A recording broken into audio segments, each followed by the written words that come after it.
Ya nga bulijjo Kampala TV 256 gwe wena akyagyekuumiddeko nga gwasalawo nti amawulire gonna agafa ku byobufuzi mu ggwanga Uganda oli wa kugafunira wano ku channel yaffe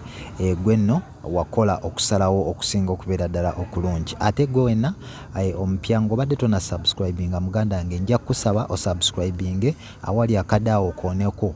kajja kuweereza notification kasita tubeera nga tulina eggulire lyonna lyetuwaniseeyo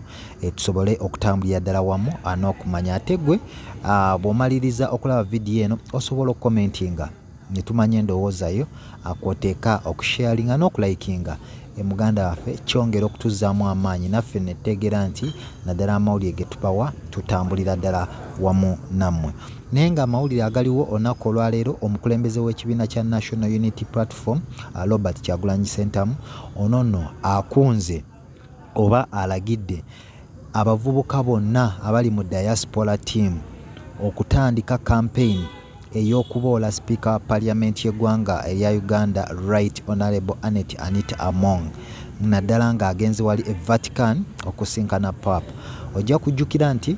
Speaker ono yawandiika ebbaluwa n'agisindika e Vatican ng'esaba Papa okumukkiriza okujja mu sinkane olw'embeera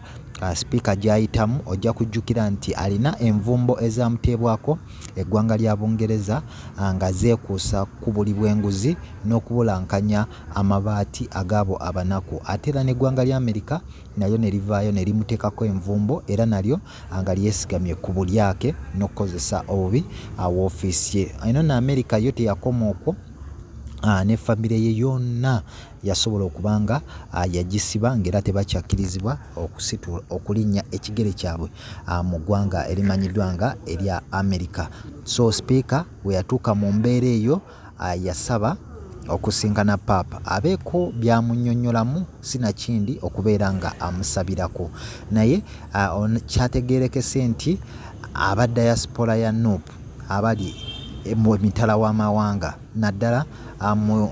mu mukago gwa Bulaaya oba mu nsi eza Europe bano nno Robert Kyagulanyi Ssentamu abasabye era nga ne meeting z'abano aba diaspora zatandise dda okutuula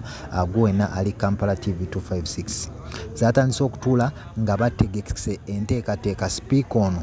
bagenda kumuboola batya naddala ensi ezo mwagenda okubeera ng'ayita. Ojja kujjukira nti omukago gwa Bulaaya ogumanyiddwa nga European Union gwo gubadde tegunnavaayo nakuteeka nvumbo ku Speaker naye nga ojja kujjukira nti eggwanga lya Amerika buli munnansi okuva mu nsi yonna gwe litaddeko envumbo n'amawanga Amerika geetambula nago gaba galina okuboola. Ojja kujjukira eyali General w'amagye mu ggwanga Uganda Kandiho oluvannyuma lwa gavumenti ya Amerika okumuteekako envumbo ono yatandika okuboolebwa mu nsi zonna n'eggwanga eryasembayo President Museveni gye yali amusindise mu South Sudan bano baamusindika akomewo mu ggwanga Uganda nga bo bagamba ntayi enkolagana yaffe ne Amerika tetusobola kubeera nga tugisazaamu. So kati aba diaspora batandise campaign esaba European Union ensi zonna eza Bulaaya nazo okuvaayo ziteeke envumbo ku Speaker wa Parliament y'eggwanga erya Uganda ate waba alinnya oba agenda e Vatican ewa Papa zimugaane okuyita mu nsi zaabwe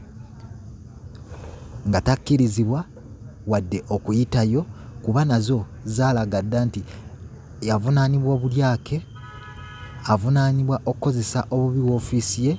kwegamba naye ali omu ku beenyigira mu kutulugunya abantu nga naddala ababaka abaleeta ebiteeso ebigezaako okuyamba bannayuganda abali eyo abanyigirizibwa Speaker ono ebiteeso